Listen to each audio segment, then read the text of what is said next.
Bapa, Putra, dan Kudus. Amin. Bantu kami ya Bapa, supaya kami belajar menerima dan mengakui penolakan-penolakan yang bakal dan mungkin kami alami sehari-hari.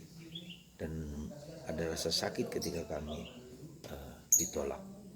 Bantu kami ya Bapa, supaya kami dapat menerimanya dan menjadi pelajaran-pelajaran berharga bagi kami. Terpujilah namamu kini sepanjang segala masa. Amin. Saudaraku terkasih, sekali lagi bahwa Allah menjadi manusia dalam diri Yesus mengalami pengalaman-pengalaman kemanusiaan kami. Yesus ditolak oleh orang sekampungnya, orang Nazaret. Dan karena Yesus ditolak, maka Yesus mengkritik secara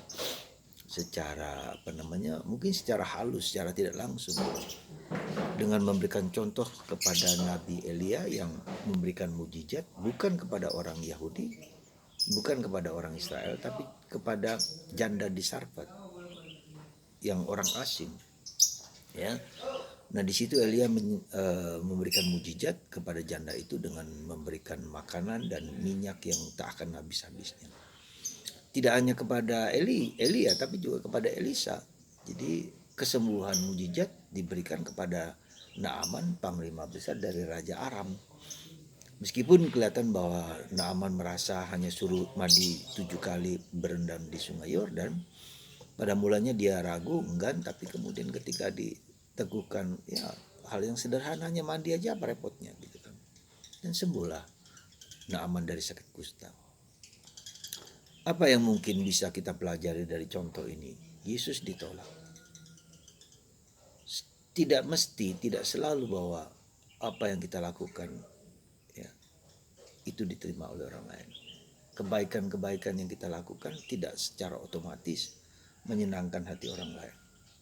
Tidak otomatis. Ada orang juga memberitakan kabar buruk kepada kita. Ada orang yang memfitnah, ada orang yang melawan, ada orang yang menuduh dan segala macam hal-hal. Dan itu merupakan suatu pelajaran di mana kita bisa melihat bahwa Yesus pun yang adalah Allah mengalami apa yang dialami oleh manusia.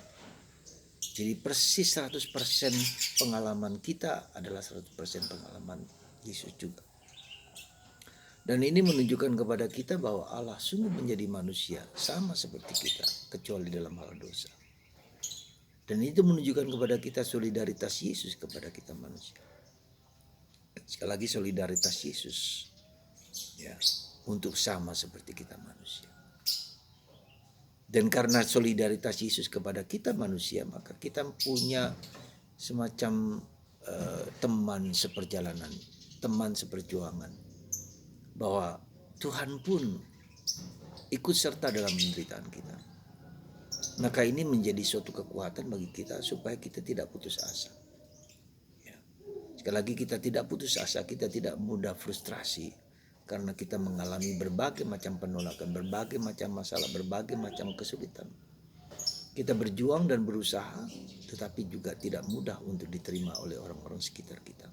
Bahkan anggota keluarga kita sendiri pun. Tadi seorang pastor bercerita kepada saya, dan di Sidikalang ini ada yang kita sebut pemercikan ya, rumah-rumah umat, dan ada begitu banyak rumah yang diberkati mulai dari siang sampai jam 10 malam. Kurang lebih ada 70 rumah. Dan apa yang mau dia sampaikan ketika memberkati rumah itu, anggota keluarganya pun gak peduli, gak cuek aja. Suaminya juga tidak peduli, bahkan masih minum tua. Ketika pergi rumahnya, mereka sedang minum tua. Keacuhan, ketidakpedulian ya, itu tidak boleh menghalangi kita untuk terus berbuat baik. Jadi biarpun orang lain bersikap negatif pada kita, ketika kita melakukan sesuatu yang baik dan sadar bahwa itu baik, maka terus kita lakukan. Jadi perbuatan baik tidak boleh dihalangi oleh penolakan-penolakan oleh siapapun. Dan itulah menjadi dua hal, kita belajar juga menunjukkan motivasi kita sendiri. Kita melakukan itu karena pujian, ya, karena ingin dipuji, karena ingin berbuat dianggap baik. Ya, jadi kita memurnikan motivasi kita sendiri. Yang kedua, bahwa kita punya keteguhan nggak untuk terus konsisten untuk terus menjalankan kebaikan itu? Ya, entah itu ditolak oleh anggota keluarga atau tidak, harus tetap berjalan konsisten, teguh, kuat. Seperti yang dialami oleh pastor kami itu, ketika suaminya tidak peduli rumahnya diperciki, ya, maka dia tetap berjalan. Ketika mereka juga sedang minum tuak, istrinya juga kemudian minta diberkati rumahnya, dan dia tidak peduli.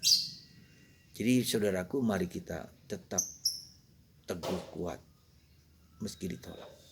Segala yang baik yang berasal dari atas, segala yang indah berasal dari atas, dan kita diminta untuk terus berjuang. Seperti halnya Yesus sendiri, ketika ditolak dia tetap menjalankan, mengatakan kebenaran. Bahkan ketika dia mau dibunuh dan dia menyingkir dari tempat itu. Semoga Tuhan memberkati kita semua dan tetap teguh dalam tugas-tugas pelayanan kita dimanapun kapanpun. Tuhan memberkati Anda semua, memiliki keteguhan dan kekuatan dalam melakukan yang baik.